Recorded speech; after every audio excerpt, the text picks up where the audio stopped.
If you were to ask any boy, 7 years old, 8 years old, 9 years old, where do you want to be when you're 25, 30? Where do you want to be? They're going to say, big house, fast car, beautiful wife. That's what they're going to say. Every single one. And slowly, the programming of the Matrix beats this dream out of men. I will tell you a story about me. I don't know, you're probably not old enough, but there was a game called, before Fortnite, before it all existed, the huge game when I was in my late teens, early 20s was Call of Duty Modern Warfare. So I used to play that game. And this is the advice. The advice is hang around with people who see things, people who have a good mindset. I was with my brother, and I was like, oh, Andrew, I just completed this round. It's 41 kills, 1 death. That's pretty cool. Andrew looks at me from the couch. I swear to God, looks over me and goes, yeah, Tristan, but it doesn't matter, does it? And I'm like, it doesn't matter, does it? And I turned that game off. And I don't think I've ever spent more than 10 minutes playing a video game ever since that day. So hang around better people. You know, if you're wasting your life, if you're wasting your talents, leave that group of friends. Cut low quality people out of your life. And slowly, as you go out into the world and apply yourself at different things that are more useful, you'll probably find out that you're not as useless as you think. Well, I do get asked the question by young men a lot. And it's always about making money. You mean you want to get rich. Cool. Let me tell you something.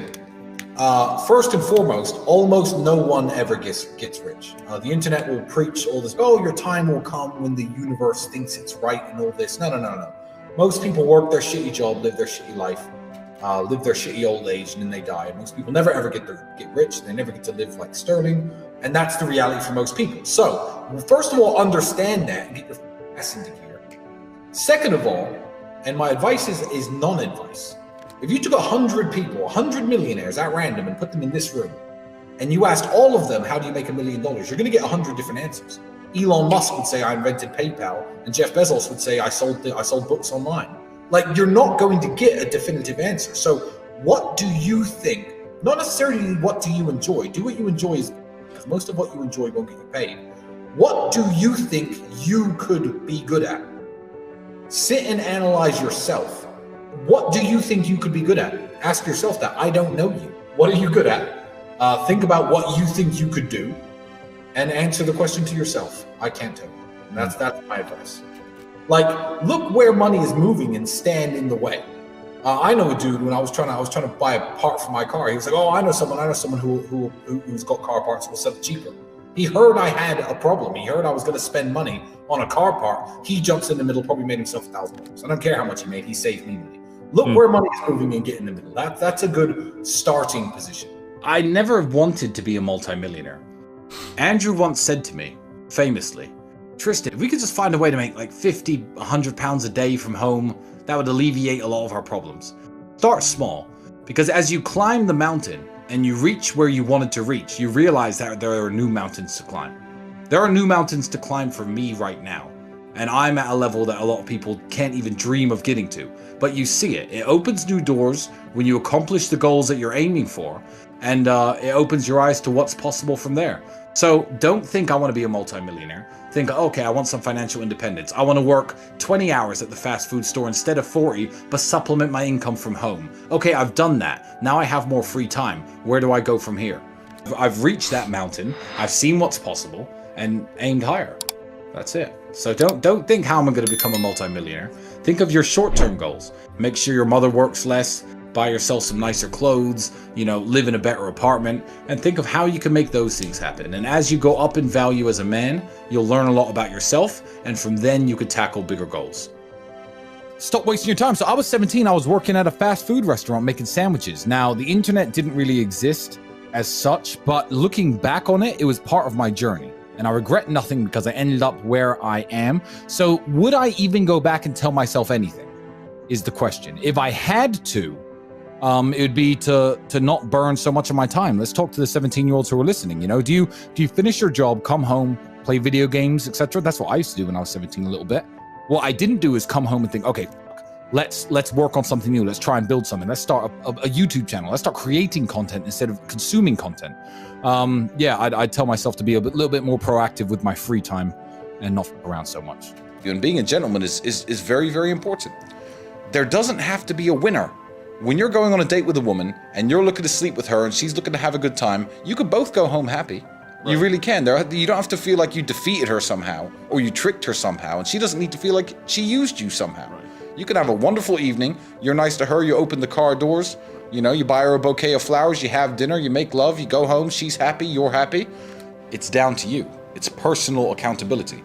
And that's what a lot of guys want to throw out the window these days. It's like failing in every business you've ever attempted and failing to make money, and then blaming capitalism, or failing in every boxing match or every American football game and NFL game you've ever played, and blaming the referees or blaming the rules. No, it's personal accountability and it's personal responsibility.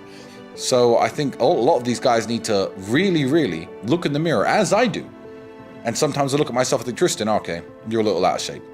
Tristan, okay, you've been sleeping too much, you've been partying too hard, you got bags under your eyes, you're letting yourself go a bit, and you have to keep yourself in check. You have to stay at the very top, and if you don't stay at your very top, you're not competitive anymore. Every single species on the whole planet is exactly the same.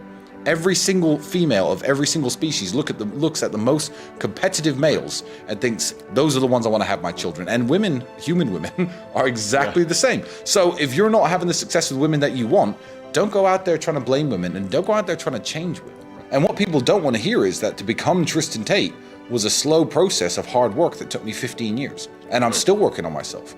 I think the Tristan Tate in 3 or 4 years is going to be a much better version of who I am now. And what a lot of people want to do is, blame their circumstances, but they don't understand that. I mean, height aside, you could change every circumstance about you. You could change how handsome you are. You could change how fit you are, how strong you are, how rich you are, how smart you are. I am very fortunate. I don't know what loneliness feels like. And that's something that most men can't say. And it's why me and my brother, when we understood through meeting very good friends of ours who were married for 10 years, felt alone. Ex-military guys who felt that sense of brotherhood and loyalty and companionship in the army, or on their sports team, their college baseball team, their fraternity, their football team, and they lose it. Those are the guys who opened my eyes to how special the relationship I have with my brother is. And that's what I try to tell the world as well. I don't know what loneliness feels like. I was born in a very underprivileged family. I grew up absolutely broke. I didn't have I wasn't dealt the best hand, but there was always an ace up my sleeve. So I don't know what that feels like. I've always had companionship. I've always had someone who had my back, someone to fight with me, someone to work with me in terms of my brother. So I'm not going to sit here and say that the journey to the top for me necessarily was lonely. But let me tell the young men out there, you need to be able to identify low quality friends and cut them off, and curate the people around you into a group of winners, a group of men who want to go out there and achieve the same things as you. And the journey to the top not only won't be lonely, but it will be far easier.